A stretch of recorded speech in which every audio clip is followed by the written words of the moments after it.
I think they're overwhelmed. Firstly, how are you doing? You both well? Getting there, getting there. Yeah. So it's day one for you today. You weren't here yesterday, were you? No. No, yeah, it's day one.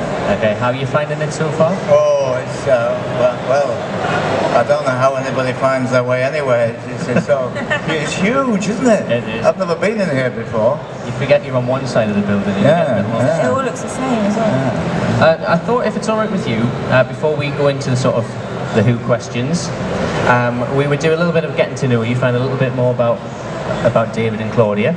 Right. So we've got either or questions. So I'm going to throw one at you and just let me know which one you prefer. Yeah. Okay. So coffee or tea? Tea. Coffee. Right. Books or movies? Oh. That's impossible. Yeah. What about movies and books? Movies and books. So we're going in the middle there, basically. Yeah. Are you an early bird or a night owl? Night owl. The same, night owl, yeah. Introvert or extrovert? I think I'm an introvert, but it manifests itself as an extrovert. When you're in front of the camera? I think I'm an introvert as well. I think you're an extrovert. I'm an extrovert, okay, I'm an extrovert. I'm joking. Let's try a few more. Board games or video games? Board games. Board game. Yeah. Bit of Monopoly? Yeah, at Christmas. I'm terrible with Monopoly. I become like a tycoon when I've got all the money. It's terrible. Yeah. I lose friends. Cats or dogs? Dog. Cats. I've got cats. I like dogs too, so I say both. I'm allowed to say both. Star Wars or Star Trek? Star Trek. Star Wars. Okay. Nice little cheer there. Yeah. Let's try drama or comedy? Well, for me, the best films, TV program plays are tragicomic. So I like to see both sides of Yeah, like a dark comedy. like a dark comedy. Yeah. But probably, I think a lot of the better stuff that's out there is often dramas, at the minute at least. Yeah. But Good stuff. Right then, we'll move on to the questions. So obviously we've seen you both together in An Adventure in Space and Time, which is a lovely homage to the origins of Doctor Who. How did it feel getting to bring that sort of story back to life? It was very exciting. It'd been a project that was long in the making. I think Mark wanted it to come out 10 years prior for that anniversary. So it felt like a really special thing to be a part of, because it was a passion project, everyone really wanted it to happen. Everybody wanted this story to be told. That was an amazing story. It is an amazing story. So it felt like there was a really special atmosphere. Everyone was really excited, and it was very exciting to be a part of that. Yeah. What about you, David? Yeah. Well, because for me, when Mark Gatiss first approached me to play Hartnell, it wasn't something that he'd been commissioned to do just out of the blue. It was something that he'd been passionate about, and a self-generated piece of work for so long, and he was so passionate about it.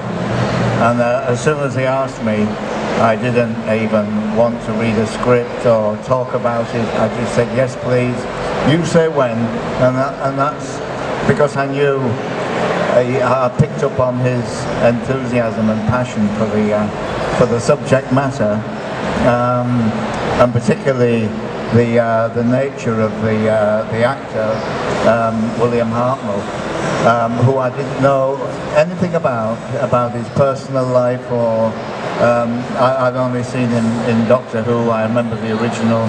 I've seen him in other iconic British films and always admired him.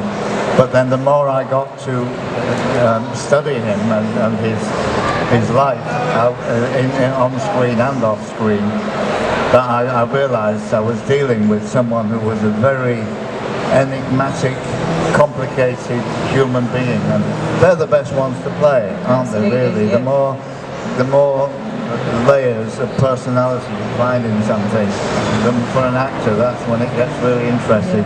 And he was a very complicated man,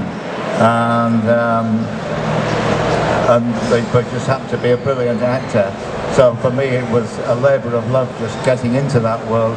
The BBC were great. They sent me lots of tapes and lots of info about his life. I read a book about him written by his granddaughter Jessica.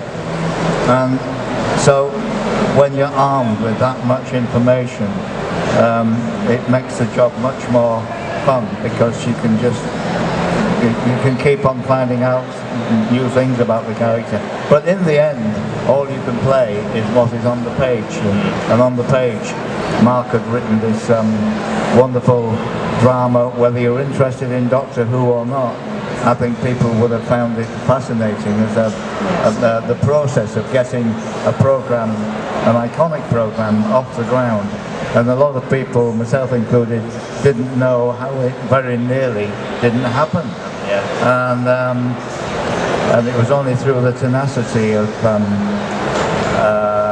Verity Lambert, played brilliantly by Jessica Raine, that kept it going. And of course, especially if you are a Doctor Who fan anyway, it's fascinating. But it comes with all the responsibility, because all the fans of Doctor Who, they know what to look for. They know if you put a foot wrong, or you do a mannerism or do something that they would say he would never do that. The Doctor would never do that. So you've got to get it right, and you want to please the fans. So to get feedback from the Doctor Who fans who said, yeah, that's just how I imagined him, or that's so gratifying, and I hope that's what we've done. So you said the BBC sent you lots of tapes. I'm assuming they were of some of the scenes that were filmed. Yes, lots of old black and white footage, and particularly the one that we recreated some of the scenes for. An Unearthly Child. Unearthly Child, which was the first pilot. And I saw the original pilot, and then there was another pilot, because the BBC chief said, and Hartnell wasn't happy. He thought it was too serious and too grumpy. Where's the fun that you talked about, and the childlike nature of him? So they reshot it, and it was great seeing how he adapted from being this irascible old man into someone who's got a playful, cheeky, wicked sense of humour, and I think Hartnell started to enjoy it once he was able to explore that side of himself. So Claudia, you'd done a few short films before you did the programme. I just graduated from drama school when I did it, so it was actually my first job out of drama school. Must have been quite a it was amazing. It was absolutely brilliant. You couldn't ask for more, really, to come out of drama school and be working with all these amazing people. And like David said, I didn't actually really know much about the Doctor Who world, but I read the script and was blown away by how good it was, and thought it could stand alone anyway, but just made me more interested in that world. And the part was amazing, and working with the cast and the directors, and like I said, there was a really special atmosphere that even, as my career goes on, I still think I'll hold that job very close to my heart, because it felt very special. Did you find it hard keeping quiet about it until you were allowed to speak about it?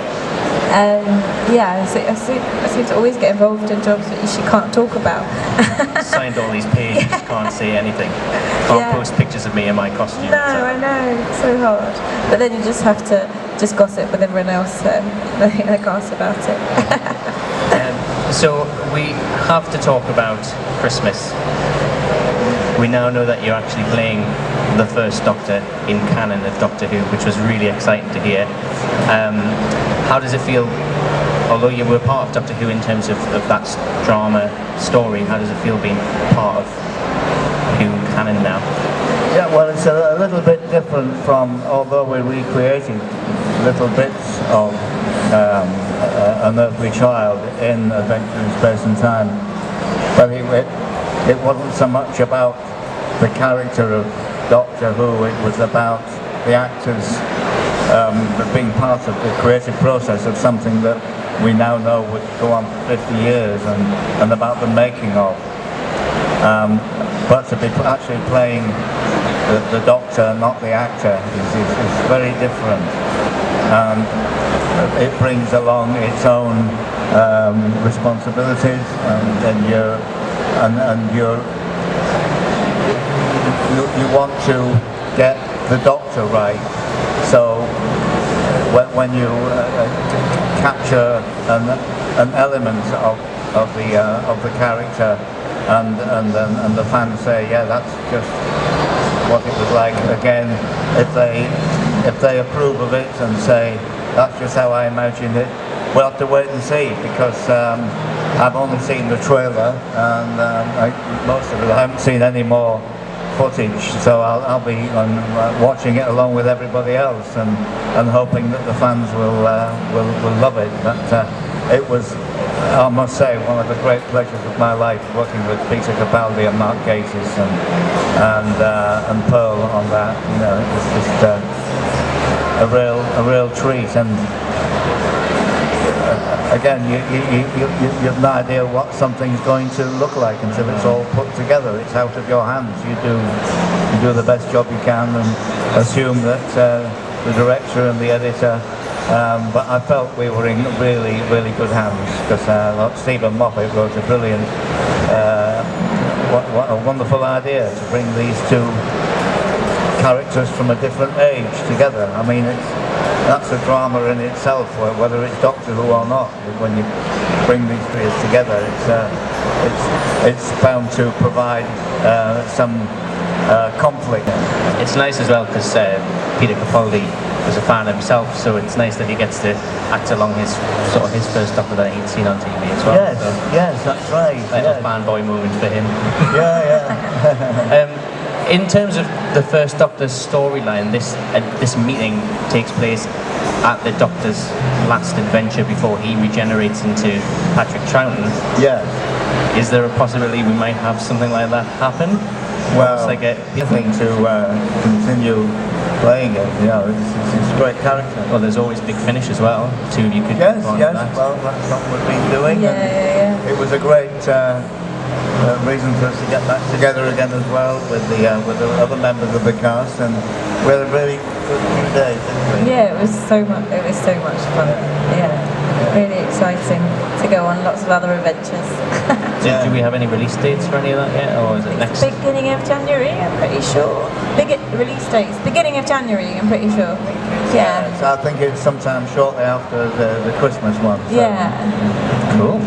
Right, I'm going to open the floor. Anybody got any questions they really want to ask? Oh. I'll run on over. Get your hands in the air so I can see you.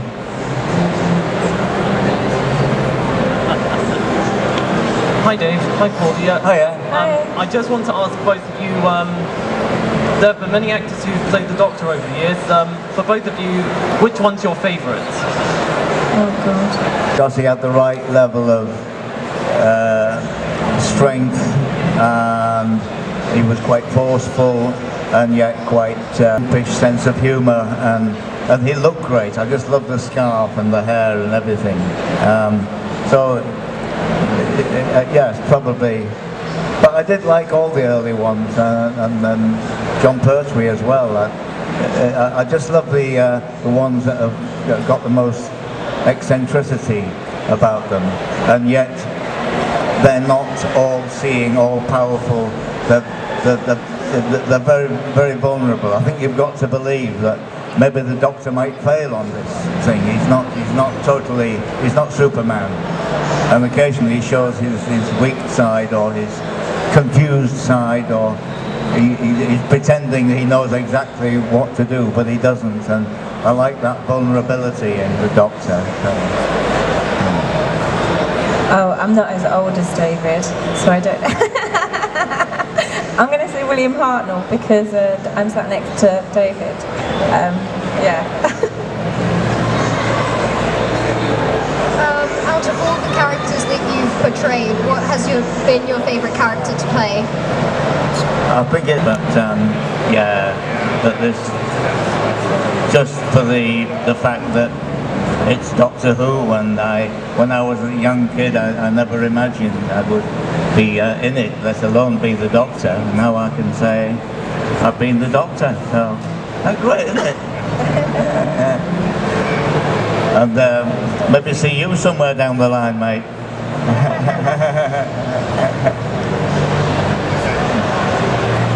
So, we know you've come back as William Hartnell's version of the Doctor. Can you hold the microphone in case it's remember? Oh, sorry about that.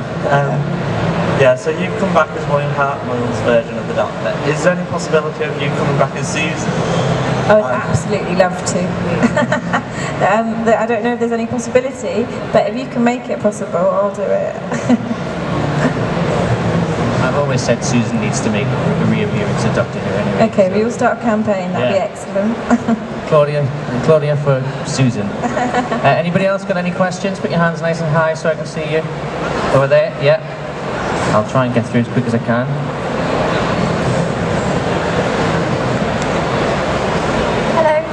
Hello. Hello. I just wanted to say that I loved you in playing the Barbarian in the Terry Pratchett films. I absolutely thought he's one of my favourite characters. I read him in a book, and I thought you played him spot on. Oh, Cohen the Barbarian. That's the one. Oh, I loved him. Yeah. Yes. Thank you. Thank you. If Warner Brothers do make a Cursed Child film, would you be happy to play Filch? Oh, well, yes. I'd always come back. You know, I'd always love to. But I haven't heard anything as yet, and I can't see it happening. But yeah, he was great fun to play, and I think Filch in Love would be a really good film. I think but keep the cat. The cat would still be his first love. Yeah, I'll be up for that, mate. Yeah, no problem. Right. So this is for both of you. David, if you were to play the Doctor now in place of Jodie Whittaker, how do you think you'd play it? And Claudia, if you were to play the Companion now, how do you think you'd play it? Oh wow. Okay. If you were to be a new Doctor, you mean? How would you play it? Oh, a new Doctor. Yeah, and if I was to be a new companion, how would you play it? No. I've no idea. I'd have to see what they came up with on the page. You know, it's the writing that defines something like that. Yeah, exactly. So, but I'm sure, you know, the writers could come up with something totally different from the Hartnell version. I think it'd be, that sounds like it could be fun thinking up a new manifestation for him. Yeah, and I could only hope for just a really strong, badass woman. I think it should be the other way around. I think you should be the Doctor and you should be the companion. I think that's an excellent That'd idea. be quite a nice dynamic going on. I've got one. The Doctor always has really quirky clothing, a different carnation. What kind of costume would you wear? What could you imagine? Giant bow tie or? I think for me, a jockstrap and gladiator boots. You heard it here, folks. I can't beat that. We've got one on the end here. Hello. I'm a massive fan. Also a huge fan of The Strain as well. Could you give us a quote from Satrakian?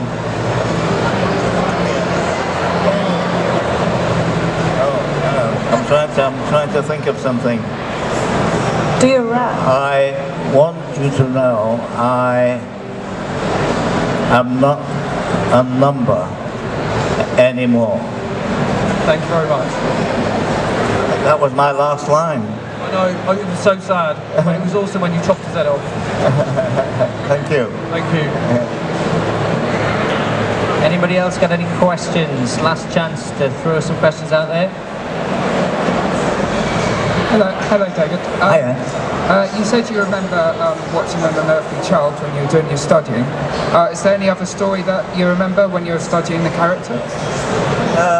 Not really. I would just dip in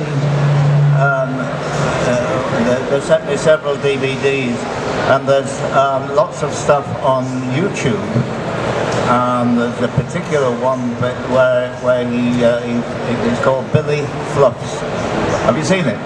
Yeah, where he's just tripping over his lines, and they do a whole montage, and I think eventually, I think the pressure of him having to learn all these lines every week, I think they built the fluffs and the hesitations and the forgetfulness into, eventually became part of the character, and I think he used it rather than trying to hide it. So, but I found all that very interesting, because it showed him struggling, but making it part of the character, and he made it work. I mean, it was brilliant. So I did watch a lot of stuff on YouTube, but I don't remember any particular episodes, because mainly my interest was in recreating with accuracy, hopefully, an earthly child, because that's the one we were working with. And so you tend to use what is useful, and anything else, I'd be better off just learning the lines, because sometimes you can do a lot of research, and sometimes I find myself reading books and watching stuff, and then I realise it's only a way of putting off learning the thing in the first place. So it's a way of saying, well, I'm researching, but actually not. I'm just putting off the moment when I've got to learn all those bloody lines, you know. But do you have a favorite supervillain from Doctor Who? Favorite? Supervillain. Your favourite supervillain? No, what is your favorite What's your favourite supervillain? Oh, I can't. So are we talking about Doctor Who villains? Favourite villains from Doctor Who? So like the Ice Warriors or the Daleks, or... Mine would have to be the Daleks. Yes, it has to be the Daleks. Even though they can't climb stairs, I'm still scared. I'm still scared of them. They can now. That makes them even scarier. Yeah. Well, thank you very much, everybody, for your fan questions, and please put your hands together for David Bradley and Claudia Grant. Thank you. They are at the signing area just behind here. They've got photos at certain intervals throughout the day as well. You can find all the schedules on the side. But once again, put your hands together for David Bradley and Claudia Grant.